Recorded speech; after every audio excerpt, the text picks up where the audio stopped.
স্বীকার করো আর না করো, বাঙালির যে কোনো উৎসবে খাওয়া দাওয়ার একটা কিন্তু আলাদাই ভূমিকা থাকে। যতই গরম থাক আর বৃষ্টি থাক, আমরা কিন্তু ভালো মন্দ খাওয়ার থেকে একদমই পিছপা হতে চাই না, শুধু একটা সুযোগ পাওয়ার অপেক্ষা। নববর্ষের দিন বর সময় দিতে পারবে না তো কি হয়েছে, নববর্ষের আগের দিনই তাই জন্য আমরা ডিনার করতে বেরিয়ে পড়েছি। So hello everyone, welcome to my new vlog. চলে এসেছি লেক মলে, আর লেক মলের একটা প্রিয় ডেস্টিনেশন বারবিকিউ নেশনে আজকে আমরা ডিনারটা করব বলে এসেছি। বিনা প্ল্যানিংয়ে এসেছি, কাজেই টেবিল পাবো কিনা সিওরিটি ছিল না, তবে এসে দেখলাম হ্যাঁ ফাঁকা আছে, ওয়েট করতে হয়নি। বারবিকিউ নেশনে আমার ছেলেরা খেতে ভীষণই পছন্দ করে, বিশেষ করে কাবাবস আইটেমগুলো আমরা সবাই খুব ভালোবাসি। আর তবে এই স্টার্টারে যা খাওয়ার সেটাই কিন্তু খেতে পারি, মেইন কোর্সে আমাদের খুব যে ভালো লাগে তা নয়, বরাবরই আমরা স্টার্টারটা খেয়ে একেবারে ডেজার্ট আইটেমগুলো খাই, আর মেইন কোর্সটা খুব বেশি কিছু খাওয়া হয় না, এটাই প্রতিবার হয়ে এসছে, তাই সেটাই তোমাদের সাথে শেয়ার করলাম। তোমাদের যারা যারা বারবিকিউ নেশনে খেয়েছো কিরকম অভিজ্ঞতা আমাকে অবশ্যই কমেন্ট করে জানিও।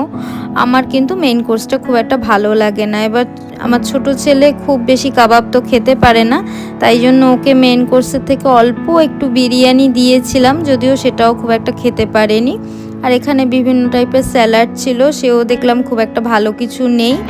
আর এই যে এই কুলফি জিনিসটা আমাদের প্রচণ্ড প্রিয় একটা জিনিস। আমি পান কুলফি খেতে খুব ভালোবাসি, আর ছেলেরা চকলেট কুলফি, এটা একদম ফেভারিট একটা আইটেম আমাদের ওখানকার।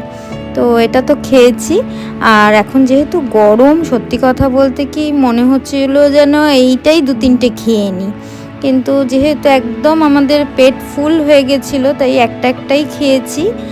আর তারপরে ওই যে বললাম স্টার্টার খাওয়ার পরে খুব একটা কিছু খেতে পারি, ডেজার্ট আর ফ্রুটস একসাথেই একই প্লেটে 4 জনেরটা নিয়ে এসেছিলাম, অল্প অল্প করে সবাই খেয়েছি, ব্যাস। তারপরে বেরিয়েছি ঠাকুর কিনতে, যেহেতু পরের দিনই পয়লা বৈশাখের পুজো আছে, তো সেই কারণে এখান থেকে দেখলাম লেক মার্কেটের দোকান খোলা আছে। চেরির জন্য একটা আইসক্রিম কিনে আমরা বাড়ি ফিরছি, চেরু খুব খুশি হয়ে যাবে, সব ভুলে যাবে। হ্যাঁ, এতক্ষণ অপেক্ষা করছে, এতক্ষণ যা ও কষ্ট সহ্য করেছে একা থেকে, সেই সবগুলো ভুলিয়ে দেওয়ার জন্য একটা আইসক্রিম তোর জন্য নিতেই হতো। রাত হয়ে গেছে বেশ, চলো বাড়ি ফিরি। এখন বাড়ি ফিরছি।